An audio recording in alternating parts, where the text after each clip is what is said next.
અમદાવાદના બોપલ વિસ્તારની અંદર પાડોશીઓ સાથે નશાની હાલતમાં મારામારી કરનાર કુખ્યાત મહાવીરસિંહ સિંધાવનું 8 જૂને રાત્રે ચોથા માળેથી પટકાતા મોત નીપજ્યું, જેના સીસીટીવી ફૂટેજ સામે આવ્યા અને આ સીસીટીવીમાં સ્પષ્ટ એ દેખાઈ રહ્યું છે કે વહેલી સવારે 3:39 આસપાસ મહાવીરસિંહ બિલ્ડિંગમાંથી નીચે પડે છે. લૂંટ, ગુસ્સીટોક, આર્મીની નોકરી છોડ્યા બાદ ડ્રગ નેટવર્ક અને લોરેન્સ બિશ્નોઈ ગેંગ સાથે આશાસ્પદ કનેક્શન ધરાવતા મહાવીરસિંહે 8 જૂને સોસાયટીમાં ઝઘડા બાદ પોલીસ પકડથી બચવા માટે ભાગી રહ્યો હતો, ત્યારે ચોથા માળેથી નીચે પટકાયો અને પોલીસ તપાસમાં સામે આવેલી વિગતો મુજબ મૃતક મહાવીરસિંહ સિંધાવ એ મૂળ સુરેન્દ્રનગર જિલ્લાના ચુડા તાલુકાના ચોકડી ગામનો એ વતની,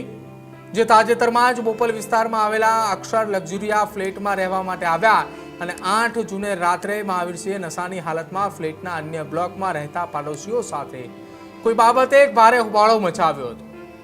ઝઘડો એટલો ઉગ્ર બન્યો હતો કે તેણે રહીશો સાથે મારામારી શરૂ કરી અને તેના આતંકથી કંટાળીને સ્થાનિકોએ તત્કાલ ધોરણે પોલીસ કંટ્રોલ રૂમના ઇમરજન્સી નંબર 112 પર ફોન કરી પોલીસને જાણ કરી હતી. સ્થાનિકોની જાણ બાદ પોલીસ આવી હોવાની ભાળ મળતા જ મહાવીરસિંહે પકડાઈ જવાના ડરથી પોતાના બચાવ માટે ભાગ્યો હોવાની વાત કરવામાં આવી રહી છે કે જ્યાં ચોથા માળે ગેલેરી કે અગાસીના ભાગેથી ઝડપથી ભાગવાના પ્રયાસમાં અચાનક તેનો પગ લપસી ગયો,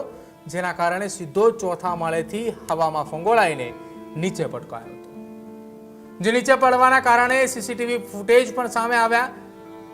એટલે કે 8 જૂને વહેલી સવારે મહાવીરસિંહ બિલ્ડિંગમાં નીચે પડ્યા અને ઊંચાઈ પરથી પડવાના કારણે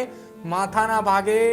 ગંભીર ઈજાઓ પહોંચવાના કારણે તેમનું ઘટના સ્થળ પર જ મોત નીપજ્યું. બોપલ પોલીસ સ્ટેશનના પીઆઈ એ આખી આ ઘટનામાં તપાસ કરી રહ્યા હતા,